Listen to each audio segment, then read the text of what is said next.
And President Yoon's last full day in New York was again filled with sideline summits.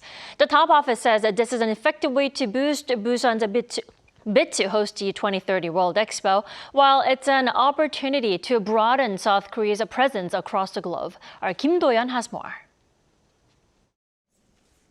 President Yoon continued his relay of summits in New York on Thursday as he met with leaders one after another in an effort to expand South Korea's diplomatic relations with the world while making sure to request support for Busan's bid to host the World Expo 2030. The list of leaders that Yoon met spanned the continents and economies of all sizes, with at least 10 sit-downs on Thursday alone.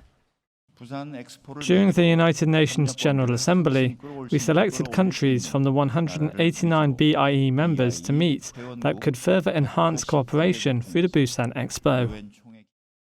Yoon kicked off the summits with Ecuador, where he and his counterpart Guillermo Lasso acknowledged the significance of more than 60 years of formal diplomatic ties between the nations. The two countries are also in negotiations for a strategic economic cooperation agreement, and President Yoon shared that he was content that an agreement between the two would be on the way soon. He also met with a fellow UN Security Council non-permanent member for next year, Sierra Leone's leader Julius Maada Bio, and agreed to cooperate in enhancing the shared values of the two countries. In addition, President Yoon invited his Sierra Leone counterpart to the South Korea-Africa Union Summit in Seoul next year.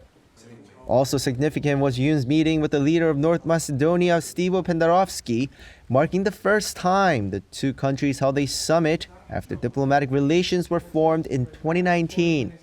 Despite the young diplomatic relationship, the European nation has enjoyed economic ties with South Korea in terms of the automobile industry, and the two leaders agreed to expand relations further.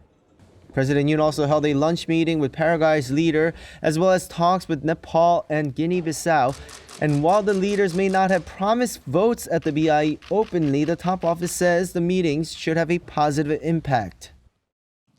While some countries publicly state their positions, the majority approach voting without formal declarations.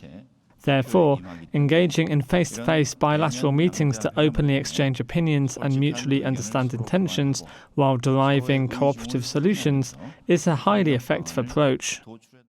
President Yoon's New York visit comes to a close on Friday, but according to the top office, President Yoon will be meeting with other nations until the very last minute in the same format as he has done this past week to utilize every available second to promote Busan's World Expo bid before the vote at the BIE in November. Kim Do-yeon, Arirang News, New York.